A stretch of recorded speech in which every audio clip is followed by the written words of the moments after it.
में हम लोग Gandhian concept of civil disobedience and satyagraha, मतलब गांधी जी की जो कॉन्सेप्ट ऑफ सिविल डिसोबीडियंस या सविनय अवज्ञा और सत्याग्रह के कॉन्सेप्ट क्या था, उसको डिटेल्स में हम लोग यहाँ पे जानेंगे या समझेंगे। चलिए शुरू करते हैं।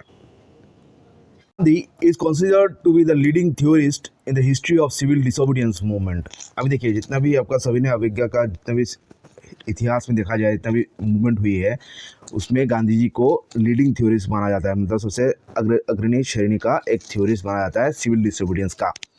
The Gandhian concept of civil disobedience and satyagraha is the greatest contribution to mankind in our times. और गांधी जी की जो कॉन्सेप्ट था सिविल डिसोबीडियंस का या जो सत्याग्रह का, जो कि अहिंसक जो आपका प्रोटेस्ट या अहिंसक प्रतिरोध, वो मानव सभ्यता की, मतलब जो हमारे समय में मानव सभ्यता का सबसे बड़ा एक कंट्रीब्यूशन माना जा सकता है गांधी जी की ये कॉन्सेप्ट ऑफ सिविल डिसोबीडियंस और सत्याग्रह। और इसके बारे में एल्बर्ट आइंस्टाइन क्या कहते हैं, चलिए जानते हैं। Einstein said, "It is my belief that the problem of bringing peace to the world on a supranational basis will be solved only by employing Gandhi's method on a large scale." और Albert Einstein ने ये कहा था कि ये उनकी दृढ़ विश्वास है कि जो अंतर्राष्ट्रीय स्तर पर आपका अगर शांति कायम करना है या जो अशांति फैला हुआ है दुनिया भर में, उसको अगर अंतर्राष्ट्रीय स्तर पर अगर सॉल्व करना है, उसकी अगर समाधान ढूंढना है, तो ये गांधी जी की जो मेथड है सविनय अवज्ञा का या सत्याग्रह का, उसी को अगर लोगों ने अपनाया तो संभव है दुनिया में शांति कायम करने के लिए या एक लास्टिंग पीस लाने के लिए। तो मार्टिन लूथर किंग जूनियर क्या कहते हैं, जो भी एक मतलब वो भी एक शांति के एक दूत माने जाते हैं, तो उन्होंने क्या कहा था, from my background I gain my regulating Christian ideals, from Gandhi I learn my operational technique. तो मार्टिन लूथर किंग की जो मानव सभ्यता की जो उस समय 1950 के दशक में जो डिस्क्रिमिनेशन चल रहा था काले और सफ़ेद रंग के जो लोगों में, तो अफ्रीकन जो लोग कहते हैं और जो लोग वहाँ के स्थानीय जो वाइट लोग हैं उनके बीच में, तो उसके खिलाफ उनका कई सारा मुहिम रहा था। तो उन्होंने ये कहा था कि from my background I gain my regulating Christian ideals.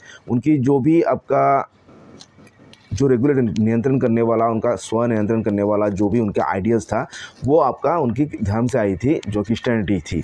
और जो गांधी जी से उन्हें क्या कहा था, क्या क्या सीखा था, जो उनकी जो भी आइडियाज़ है, जो भी आइडियाज़ है, उसको वास्तविक जगह में, वास्तविक तौर में किस तरह उसको उपयोग में लाना है, तो वो उन्होंने गांधी जी से ही सीखा था। तो इतना बड़ा अवदान था गांधी जी का, जो भी उनका जो नियम था, उनका जो भी सिद्धांत था या जो उनका जो थ्योरी था सिविल डिसोबीडियंस, सविनय अवज्ञा या सत्याग्रह का, उसका इन्फ्लुएंस कितना सारा विश्व भर में था, ये हम यहाँ से जान सकते हैं या नाप सकते हैं।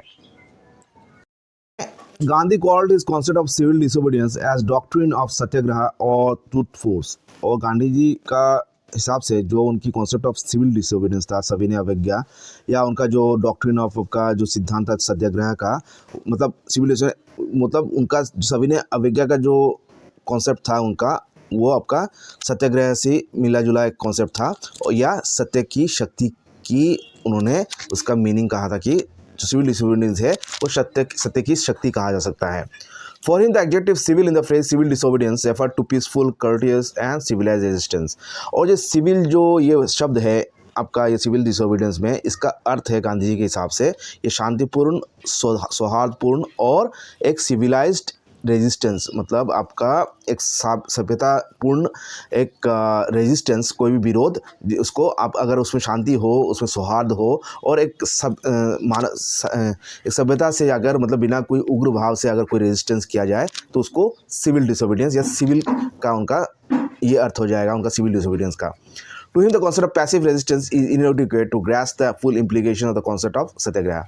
और सिर्फ हम लोग अगर ये मान लें कि इनडायरेक्ट रेजिस्टेंस या पैसिव, एक निष्क्रिय एक रेजिस्टेंस, बिना मतलब हिंसा का एक रेजिस्टेंस, अगर हम मान लें कि इसका मीनिंग है आपका सत्याग्रह का या सिविल डिसोबीडियंस का, तो ये एडुकेट नहीं होगा, ये संपूर्ण उसका मीनिंग कॉन्सेप्ट हमें ये उसका अवधारणा हमें नहीं कराएगा। He said that one must not only resist passively the injustice and arbitrariness of the government, but also must do so without any feeling of animosity। यहाँ पे एक बहुत एक इम्पोर्टेंट पॉइंट आ जाता है। यहाँ पे गांधी जी का कहना है कि सिर्फ हम लोग इनजस्टिस, मतलब कोई भी, मतलब अन्याय या सरकार की मनमाना कोई भी सिद्धांत के विरुद्ध अगर हम लोग मतलब निष्क्रिय भाव से अगर उसको रेजिस्ट करें, उसका विरोध करें, तो ये उसका मतलब ये सत्याग्रह नहीं होगा। अगर हमें कोई मतलब अगर हमारा मन में अगर कोई कटु भाव या बैर भाव हो तो हम रेजिस्ट करेंगे, लेकिन विरोध करेंगे अन्याय का विरोध, लेकिन उसके जो व्यक्ति अन्याय करेगा उसके प्रति हमारा कोई बैर भाव नहीं होगा, कोई मतलब कटु भाव या कोई मतलब हिंसा के भाव, ऐसा कुछ नहीं होगा। मतलब इसका मतलब कितना बड़ा महान एक मीनिंग आ गया, मतलब बिना कोई बैर भाव का कोई रेजिस्टेंस कर सकता है कि नहीं, इसलिए इसी से आधारित होगा आपका प्राकृतिक रूप में, मतलब आपका वास्तविक रूप में उसने सत्याग्रह को अपनाया है कि नहीं। तो ये कितना एक महान एक सिद्धांत हो गया, ये हम लोग यहाँ से अवलोकन कर सकते हैं। In the earlier phase, Gandhi had spoken of passive resistance as an all-sided sword. और उनके जो सिविल डिसोबीडियंस का पहले स्तर पर अर्लियर फेज में गांधी जी ने ये कहा था कि मतलब जो पैसिव रेजिस्टेंस है या सत्याग्रह है या सिविल डिसोबीडियंस है, ये एक मतलब हर तरफा एक तलवार है जो सबकी भलाई करती है।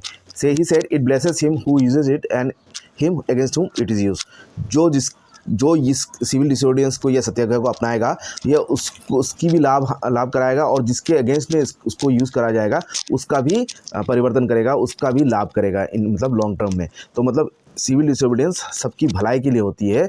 सत्याग्रह या अहिंसा का जो नीति है उनका, वो सबकी भलाई की सोचता है, हालांकि वो दुश्मन ही क्यों ना हो। Without draining A drop of blood it produces far reaching results. और बिना कोई एक बूंद भी खून ना बहाए, ये मतलब इसकी जो रिज़ल्ट है, इसकी जो फल है, वो मतलब बहुत दूर दूर तक इसकी फल देखा जा सकता है या इसका लाभ हमें मिल सकती है। Even just cause capacity for endless suffering and avoidance of violence victory is a certainty. और अगर हमारा जो उद्देश्य अगर जस्ट हो, अगर सही हो, और जो हमारा ये जो मतलब सिविल डिसोबीडियंस या सत्याग्रह का कैपेसिटी है, जो मतलब निरंतर जो मानव सभ्यता का जो आपका सफरिंग है या उनका जो आपका जो विडंबना है या उसको ख़त्म करने का कैपेसिटी रखती है ये सिविल डिसोबीडियंस या सत्याग्रह, और बिना कोई आपका वायलेंस विक्ट्री, मतलब बिना कोई वायलेंस का यहाँ पे विक्ट्री, एक निश्चित एक विक्ट्री मिलेगी लोगों को। मतलब अगर सत्याग्रह की अगर मार्ग अपनाए हैं रेजिस्टेंस के लिए, सत्याग्रह ट्रूथ या सिविल डिसोबीडियंस अगर लोगों ने किया पैसिव रेजिस्टेंस, और उसके उद्देश्य अगर नेक हो, तो विक्ट्री या जीत सुनिश्चित है। तो आज का क्लास में इतना ही। नेक्स्ट क्लास में हम लोग बाकी के पोर्शन डिस्कस करेंगे। Thank you.